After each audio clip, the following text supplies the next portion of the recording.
Bienvenue dans ce nouvel épisode de Jusqu'à preuve du contraire, l'émission qui revient avec humour sur les désinformations et les manipulations médiatiques. C'est parti.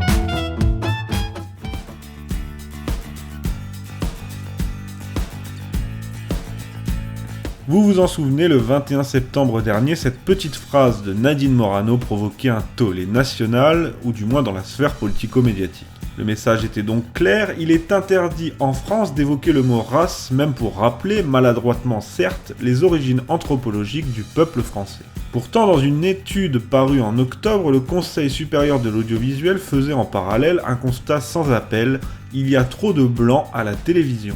Entre avril et mai 2015, le CSA a en effet passé au crible 1600 programmes télé pour en arriver à cette conclusion. En revanche, pour ne pas se mouiller, il a utilisé une sournoiserie sémantique digne d'un roman d'Orwell. Dans l'étude, il n'était pas question de blanc et de noir, mais de, ouvrez les guillemets, personnes perçues comme blanches et personnes perçues comme non blanches. Ces dernières étant sous-représentées d'après le Conseil, avec 14% de présence à l'écran. Pourtant, 14% c'est pas mal quand même, et je suis sûr qu'au niveau démographique, on soit pas loin du compte. Mais ça n'est jamais assez dans l'esprit de gens pour qui, on le rappelle, la France n'est pas un pays perçu comme blanc. Voilà. Et d'ailleurs, cette étude a dû faire grand plaisir à la nouvelle présidente de France Télévisions, Delphine Ernotte, qui s'est plaint elle aussi à son arrivée de croiser trop d'hommes blancs de plus de 50 ans dans les couloirs du groupe public. Vous le savez, le racisme c'est comme les blancs, ça ne devrait pas exister.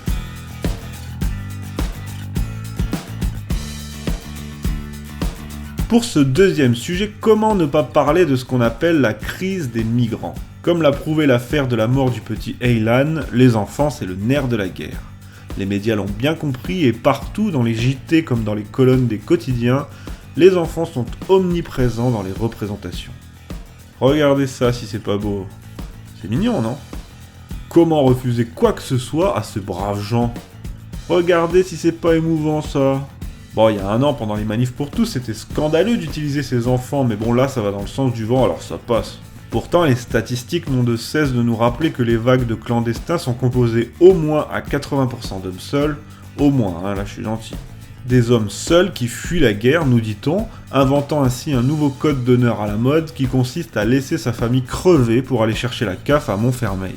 Enfin bref, pendant que les médias mettent en avant des femmes et des enfants largement minoritaires à des fins évidentes de manipulation, Robert Ménard, maire de Béziers, est cloué au pilori pour avoir détourné dans le journal municipal une image de l'AFP montrant des migrants attendant le train, un train sur lequel des inscriptions telles que Béziers 3865 km et scolarité gratuite, hébergement et allocation pour tous étaient inscrites. Un détournement qui vaudra au maire une attaque en justice de l'AFP avec en prime cette photo noire et sombre. Oh là là, regardez comme il est méchant. Alors si Robert Ménard a rappelé sur le plateau du Grand Journal que le fait d'avoir recadré la photo du petit Aylan, comme le fait de montrer uniquement des femmes et des enfants était aussi de la manipulation, rien n'y fera. La manipulation c'est comme le racisme, vous savez, ça ne marche que dans un sens.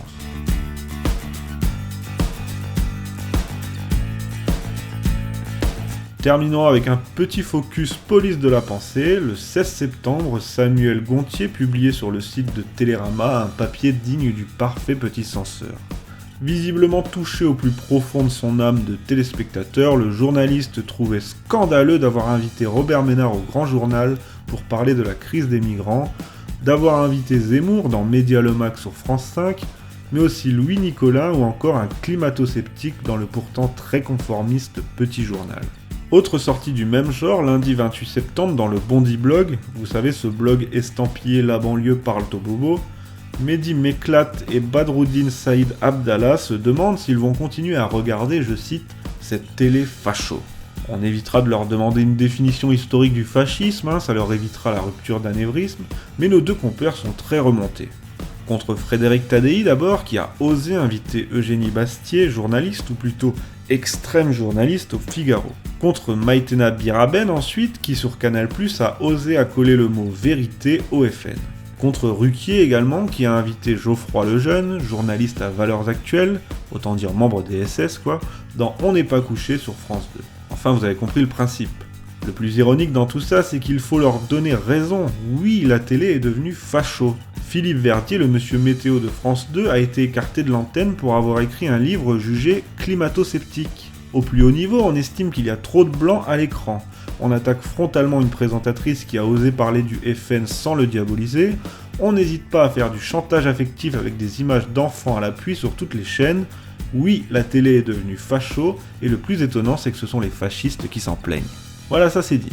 Sur ces belles paroles, je vous quitte, cet épisode est terminé, merci de le partager si vous l'avez apprécié, et de vous rendre sur le site de Logim pour une réinformation au quotidien. A bientôt.